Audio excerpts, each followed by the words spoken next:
हाय, मी आहे वर्षा. चला मी तुम्हाला किती राडा दाखवलाय. हा राडा आहे 28 एप्रिलचा आणि त्यात मला बनवायचा होता ढोकळा.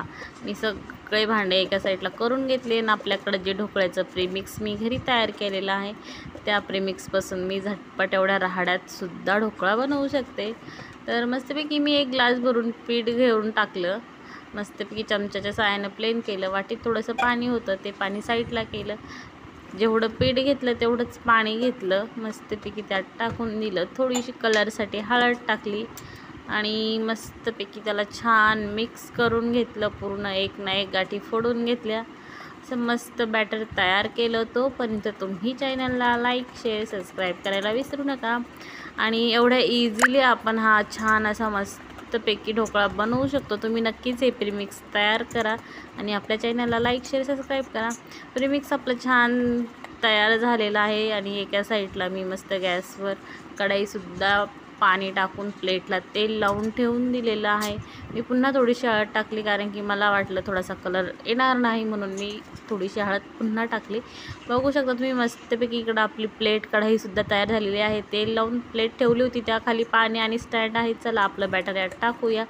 मस्तपैकी 5 मिनटं मी हाय फ्लेमवर आणि 10 मिनटं मी लो फ्लेमवर हा ढोकळा तयार करून घेतलेला आहे. मस्त असा ढोकळा आपला तयार होतो. मी झाकण ठेवून देणार आहे आणि डायरेक्टली 15 मिनटानंतर उघडणार आहे. 10 मिनटं लो फ्लेमवर आणि 5 मिनटं हाय फ्लेमवर बनवला होता.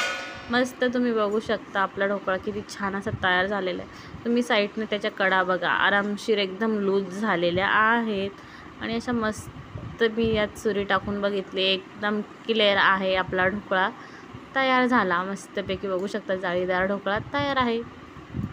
चला मी तुम्हाला दाखवते किती स्पंजी आहे. बघू शकता मस्त असा ढोकळा तयार झाला. गरम गरमच आहे. चला आता थंड झाला आहे, कट करून घेऊया. मी फोडणीची सुद्धा तयारी केलेली आहे. फोडणी काय, फक्त जिरे मोहरी तेलात नाचवायचे, त्यासोबत कढीपत्ता आणि हिरवी मिरची. मस्तपैकी फोडणी आपली देणारच आहे आणि मस्त असा ढोकळा कट करून सुद्धा इतका सुंदर झाला. मस्त असा ढोकळा तयार होत आहे. मस्त आपण आता याची फोडणी टाकूया. मस्तपैकी जिरा मोहरी कढीपत्त्याची फोडणी मी तयार करून घेतली आणि अशी मस्त सगळीकडे टाकून घेतली. बघू शकता तुम्ही हिरवी मिरची, कढीपत्ता आणि जिरं मोहरी छान असं टाकून घेतला. चला या खायला. मस्त ढोकळा तयार झाला आहे. साईडने सुद्धा भरपूरसं टाकलं फोडणी. बघू शकता तुम्ही एक एक वडी आपली अशी मस्त निघते. खायलासुद्धा खूप सुंदर लागतो हा ढोकळा. मस्त वरतून थोडीशी कोथिंबीर टाकली फिरवून. मस्त छान आपला ढोकळा तयार झाला. या खायला. चॅनलला लाईक, शेअर, सबस्क्राईब करा.